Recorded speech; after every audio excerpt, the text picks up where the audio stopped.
Dear Slovaks, dear guests, I wish you all a wonderful evening. Let me, in addition to welcoming Mr. President of the National Council of the Slovak Republic, Mr. President Gasparovich, I would also like to thank Father Cardinal Duke for his kind words in Nitra today. We care very much, Father Cardinal, about the best Slovak-Czech and Czechoslovak relations. And every time I will go to the Czech Republic, I will carry a ball in my hand and not a ball on my head. Thank you very much for what you said in Nitra today. We promised that we would always celebrate the state holidays with dignity. And since the advent of this government in 2023, we have paid great attention to act as a self-confidently proud Slovak Republic, as a self-confidently proud political representation. Therefore, I thank everyone who contributed in any way to the organization of today, because this is how a self-confidently proud Slovak Republic should look like. Thank you, especially to the team from the Ministry of Defense, but also to the others who joined us. Thank you very much. Dear guests, dear Slovaks, for those who do not know their past, they do not have a future.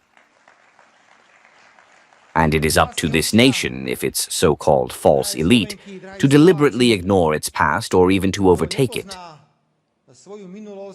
At today's celebration of Saint Cyril's method, we were all carried out. We only remember 2 immigrants who came with impractical and unused language.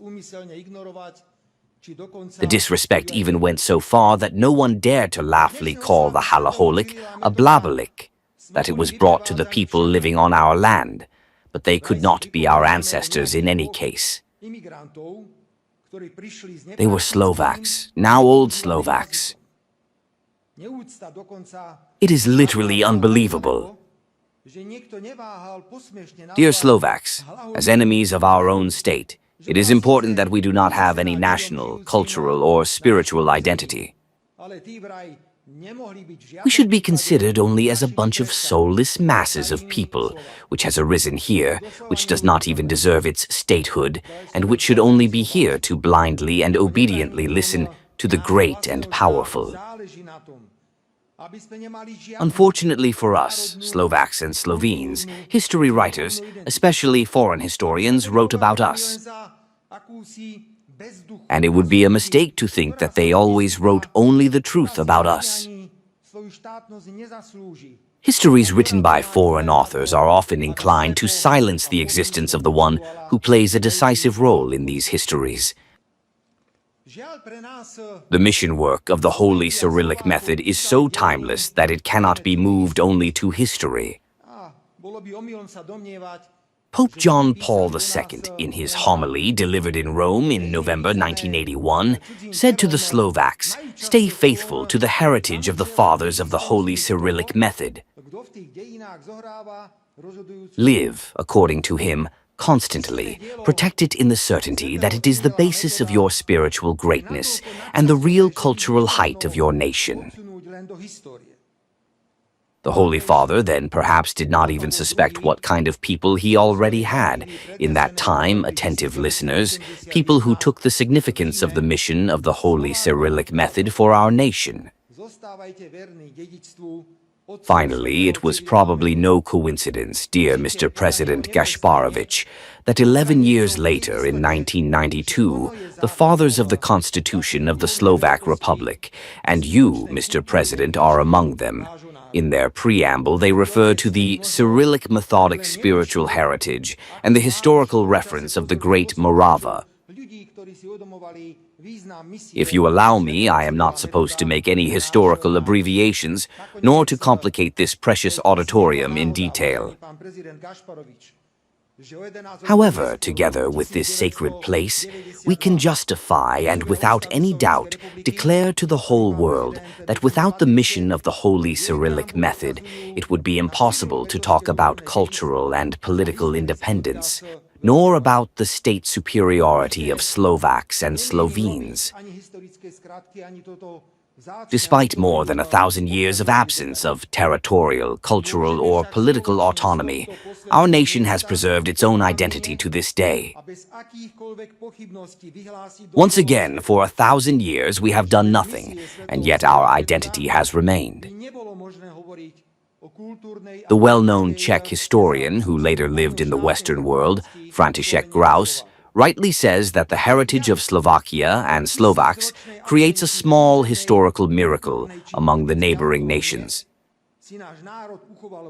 Dear Slovaks, dear guests, those who reject Slovakia, so that the two outstanding Solonian brothers would also give up the state basis, do so because they do not fall into such a strange scheme of their unfolding world.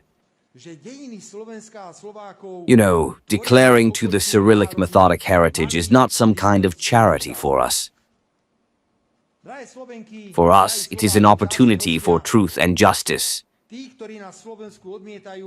We desire to reveal the truth about their great work, the language of writing, education, legal regulations, great translations about what was the position of Slovaks, and among them also Old Slovaks in Central Europe. What were their relations to power centers in the West and in the East? Emphasizing and unifying the Holy Solonian Brothers means defining a clear value orientation of our politics. It is not about connecting the states to a religious ideology, as some people endlessly repeat. It is about the strength of values and the spiritual wisdom to properly incorporate into the minds and relationships of our people.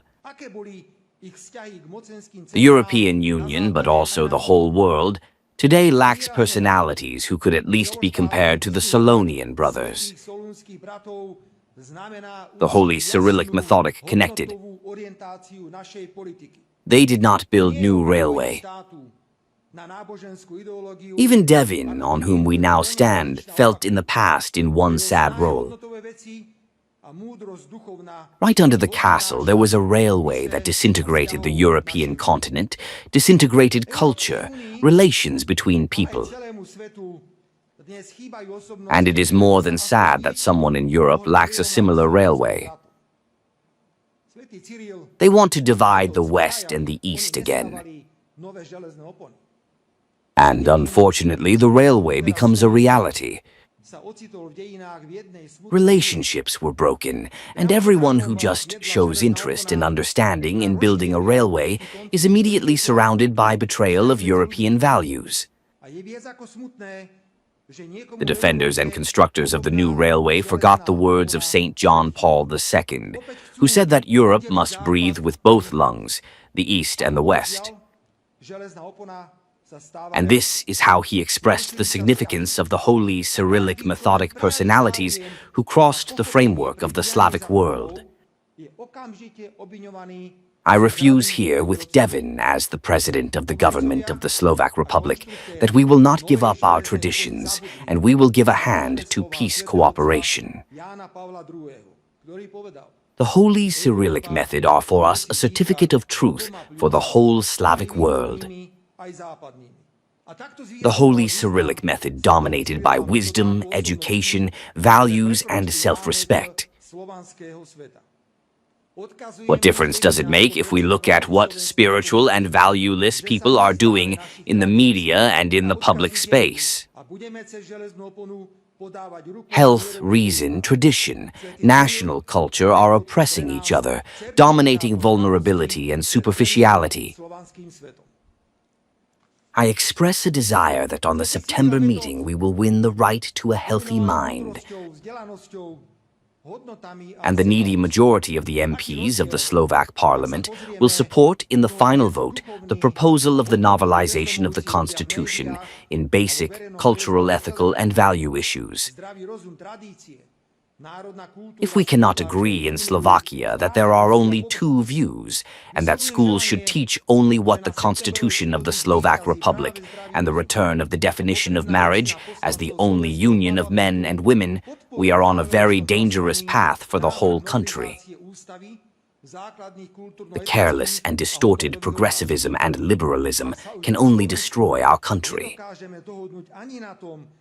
Slavic brothers did not come to our land with weapons, but came with books and rules. Please realize that Slovakia is again on the crossroads.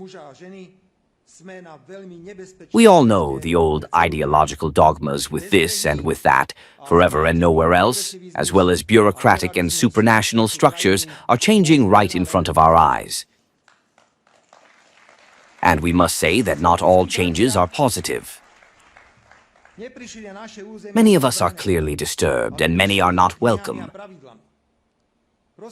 The international system that was created after the Second World War on the basis of tragic experiences is getting its last wounds from love. The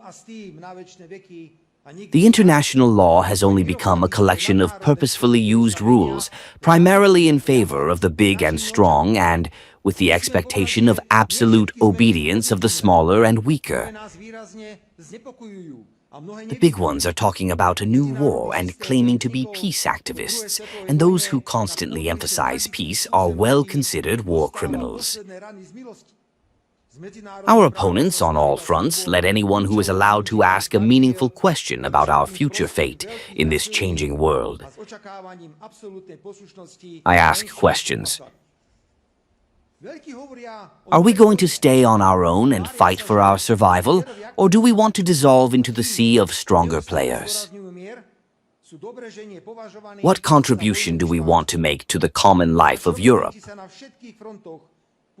Our loyalty and obedience let us ask anything from us, especially so that we do not run away from the Council, the desire to use double meters and kilometers to justify the actions of some so that we can rush to tear each other's bodies for the exact opposite in the case of others, while losing the last traces of authority and respect. This is in addition to the dispute, dear Slovenes and Slovaks, with the rejection of the Solon brothers, in addition to the dispute with the realization of the sovereignty of the Republic of Slovakia, as it was rejected by Rastislav and Svetopluk. We Slovaks have a duty to look for agreements and cooperation on the basis of equality and mutual advantage. We are trying to understand our partners. We are trying to understand the motives of their actions. This is what the Slovaks should have brought in these fractured times of European history. Only our complexes of underestimating, belittling, and trampling on our own knees can advise us and send us to oblivion. Just as it happened after the fall of the Great Moral Reich, instability caused instability and the fall of a sovereign state in its span. This is a moment of history that we cannot forget. Even today, we are going through an experiment on the protection of our national interests. If we refuse to support another sanctioned package against the Russian Federation, if we do not know the answer to who and how will protect us and compensate for the damage caused to Slovakia by the ideological proposals of the European Commission, we will not be able to stop any shipment of Russian gas from January 1st, 2028. We are already used to it, dear Slovaks, dear guests, that we do not have the support of the opposition and the media bloc. They do not know what national pride, sovereignty, and national interests are. But they know very well what it is to serve others. On the contrary, we must expect that this bloc will support and will directly organize precise talks from the European Parliament, or now from the Council of Europe or the European Commission against the current government, for having a different opinion on the war, that we want peace, that we want to establish a healthy mind in the Constitution, that we fight for our households and businesses not to pay irrationally high prices for energy due to harmful ideological decisions. And the order was already given. The EU Observer concluded in an influential report, I quote, I quote, "Hit Slovakia with everything you can, freeze their financial resources, start actions to violate the rights of the European Union, conduct thorough audits, offend and boycott them in public, involve law enforcement in this work, and give journalists information against Slovakia." Why? Because Slovakia wants to be sovereign and self-governing. And we have to answer whether we are ready to conquer this battle. I am ready to conquer this battle. Dear Slovaks, we are going through and we will be going through difficult trials. When I recently visited Rome in Basilica Santa Maria Maggiore, the translator told me various nice stories, for example, about the origin of the ceiling from gold, brought by Christopher Columbus from America, and other curiosities. But it attracted me from the place that must be for Slovaks and Slovenes of the world to the place where the tabula reminds us that in this basilica the Saints Cyril and Methodius proposed to approve the liturgical texts of the ancient Slavs. For me, it is an incredible story of wisdom and spirituality. Maybe we could also mention the name of today's state celebration in honor of Saints Cyril and Methodius, and write down the day of wisdom, education, and spiritual values. Greetings from Devín, the whole of Slovakia. Greetings from Devín to all the citizens, as well as to all Slovaks abroad who in many places are proud of Cyril and Methodius. I am not only proud of him. He is a binding directive for me to make serious political decisions. In conclusion, the authors of an interesting publication about the losses and discoveries of Hungarian history have asked themselves the right question. What did our ancestors have to go through for us, their descendants, to live here as Slovaks? If our ancestors came here to the Carpathian Valley without war, without arms, God willing, our descendants would be able to live here in peace, work and bear children who would be the pride of not only us Slovaks, but also of the whole of Europe. Let us keep a healthy mind so that we can live and act wisely and correctly. Long live the states of the world of Cyril and Methodius. Thank you for coming.